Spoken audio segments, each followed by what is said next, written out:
नमस्कार दोस्तों, मैं अंकुर उपाध्याय स्वागत करता हूं आप सभी का एक बार फिर से अपनी नई वीडियो में। दोस्तों, प्रेसिडेंट ट्रंप का ट्रुथ सोशल पे एक पोस्ट आया है और ये काफी ज्यादा डरावना लग रहा है। अब ये मार्केट के लिए, कच्चे तेल के लिए कितना डरावना है वो तो मैं आप सभी के साथ शेयर करूंगा, लेकिन पोस्ट क्या है पहले वो समझ लेते हैं। पोस्ट सिंपल भाषा में मैं बता दूं तो Trump says Iran will pay the price and claims they have taken too long to agree to a deal. ये सिंपल भाषा में बोल रहे हैं कि अब ईरान को ना कीमत चुकानी होगी। उन्होंने बहुत समय ले लिया समझौते के लिए, डील के लिए। प्रेसिडेंट ट्रंप ही वो व्यक्ति हैं जिन्होंने कल बोला था कि 2 से 3 दिन के अंदर ईरान के साथ एक बहुत ही शानदार डील आ जाएगी या आ सकती है। और आज प्रेसिडेंट ट्रंप ही वो व्यक्ति हैं जो कह रहे हैं कि भैया बहुत समय ले लिया, अब इसकी कीमत चुकानी होगी। समझ में ही नहीं आता कि प्रेसिडेंट ट्रंप के कौन से बयान पे आप यकीन करें। मैं आपको कुछ और इंटरेस्टिंग चीज बताना चाहूंगा। कल ईरान ने भी कुछ कहा था, फॉरेन मिनिस्ट्री ने, उनकी फॉरेन मिनिस्ट्री के स्पोक्स पर्सन की तरफ से बयान आया कि अब हम यूएस के डील को दोबारा रिव्यू करेंगे। यानी ऐसा लग रहा है कि किसी को डील की पड़ी ही नहीं है। ये दोनों अपनी अपनी जिद पे अड़ गए हैं और डील करते नहीं है, बस खबरें चलती रहती हैं लगातार। और बाजार ये बात दोनों तरफ से समझ रहा है कि डील के चांसेस कम है, इसलिए सेलिंग चल रही है। और कच्चा तेल इसलिए शांत है क्योंकि लग रहा है डील हो जाए या फिर नॉर्मल बाजार हो जाए और शायद शिपिंग दोबारा ओपन हो जाए।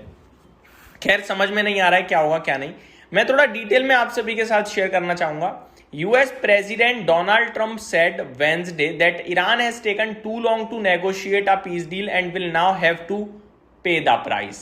सिंपल भाषा में उन्होंने बोला है कि समझौता करने के लिए ईरान ने काफी समय ले लिया, बहुत देर कर दी है और अब इसका उन्हें प्राइस चुकाना पड़ेगा। ट्रंप के मुताबिक ईरान की मिलिट्री बहुत वीक हो चुकी है। ईरान की नेवी और एयरफोर्स काफी हद तक तबाह हो गई हैं। ट्रंप ने क्लेम किया है कि ईरान की मिलिट्री तौर पर डिफीट हो चुका है। ईरान मिलिट्री तौर पर डिफीट हो चुका है और सिर्फ बातें कर रहा है। यानी ईरान में अंदर खोखला है, सिर्फ अब शब्दों का प्रयोग कर पा रहा है। ये ट्रंप साहब का मानना है। मार्केट का रिएक्शन क्या है? कच्चे तेल के प्राइसेस लगभग 1-2% ऊपर गए हैं और यूएस स्टॉक फ्यूचर्स काफी हैवीली गिरे हैं। अब एक इंटरेस्टिंग चीज सुनिए। जब भी किसी चीज पे अमेरिका नेगेटिव रिएक्ट करता है, प्रेसिडेंट ट्रंप अपने वर्ड्स बहुत जल्दी बदल देते हैं।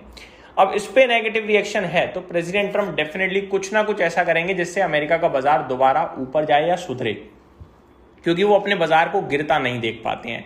मार्केट ड्रिवन व्यक्ति हैं, ये मैंने नोटिस करा है काफी बार, लेकिन इस बार उनके बयान से गिर रहा है बाजार, तो शायद वो बदलें, देखने वाली बात है। अब डील होने पर स्ट्रेट ऑफ हॉर्मोज तुरंत खुल जाएगा, ये उन्होंने बोला था। स्ट्रेट ऑफ हॉर्मोज को लेकर प्रेसिडेंट ट्रंप ने ईरान के साथ 2-3 दिन में डील हो सकती है, लेकिन अब उनका टोन काफी एग्रेसिव हो गया है, बदल गया पूरा। नेवल ब्लॉकेड पे उनका कहना है यूएस नेवी ने ईरान के अगेंस्ट बहुत स्ट्रॉन्ग नेवल ब्लॉकेड लगाया हुआ है, मतलब ईरान के पोर्ट्स और शिपिंग रूट्स पर सख्त नजर रखी जा रही है। ट्रंप क्लेम कर रहे हैं कि ईरान का बिजनेस लगभग रुक गया है, गवर्नमेंट के पास पैसे की कमी हो रही है। लेकिन जेपी मॉर्गन का क्या कहना है? जेपी मॉर्गन के एनालिस्ट के हिसाब से ईरान फिर भी कुछ ऑयल एक्सपोर्ट कर रहा है, लगभग 20 lakh barrel per day, 2 million barrel per day oil ऐसे टैंकर से जा रहे हैं या जा सकते हैं जो ट्रैकिंग सिस्टम बंद करके चल रहे हैं। ईरान अभी मतलब तेल बेच रहा है और यूएस उसे नहीं पकड़ पा रहा, थोड़ा बहुत ही लेकिन कर रहा है। ट्यूसडे को मिलिट्री एस्केलेशन हो गया, यूएस फोर्सेस ने ईरान पर स्ट्राइक की। यूएस सेंट्रल कमांड के मुताबिक ये अटैक एक अमेरिका अपाचे हेलीकॉप्टर गिराए जाने का जवाब था। तो ओवरऑल देखा जाए तो भैया मामला बिगड़ रहा है और चल रही है लगातार। अब ऐसे में ऐसा नहीं है ईरान शांत बैठा है। ईरान की तरफ से जो सबसे लेटेस्ट कमेंट आया, वहां पे ईरान के फॉरेन मिनिस्ट्री ने यूएस स्ट्राइक को सीज फायर का वायलेशन बताया और कहा तेहरान अब वॉशिंगटन के साथ अपने डिप्लोमेटिक एंगेजमेंट को दोबारा रिव्यू करेगा। ईरान के फॉरेन मिनिस्टर अब्बास अरागची ने पहले भी कहा था कि अगर ईरान पर अटैक जारी रहे तो ईरान जवाब देने का अधिकार रखता है। ईरान ने यूएस नेवल ब्लॉकेड को एक्ट ऑफ वॉर, युद्ध जैसा कदम बताया है और कहा है कि प्रेशर से ईरान झुकने वाला नहीं है।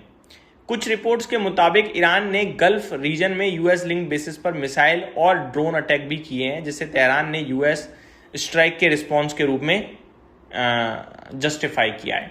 तो ये सारी चीजें हो रही हैं दोस्तों। अब मैं आपको इंपैक्ट बताना चाहूंगा। देखो, अमेरिका का बाजार वैसे तो गिर रहा है, लेकिन इस समय जो गिर रहा है हम प्रेसिडेंट ट्रम्प के तो सोशल के पोस्ट को ही कहेंगे। नेस्डेक फ्यूचर्स 450 पॉइंट नीचे हैं, 1.5% नीचे, और डाउ फ्यूचर्स 430 पॉइंट नीचे है, 0.8% डाउन। और कच्चे तेल में भी थोड़ा सा उबाल आया है 2% का, $93 प्रति बैरल पे। तो ये अभी की फ्रेश अपडेट्स थी। उम्मीद करता हूं जानकारी पसंद आई होगी। Thank you so much for watching this video. Have a great day guys.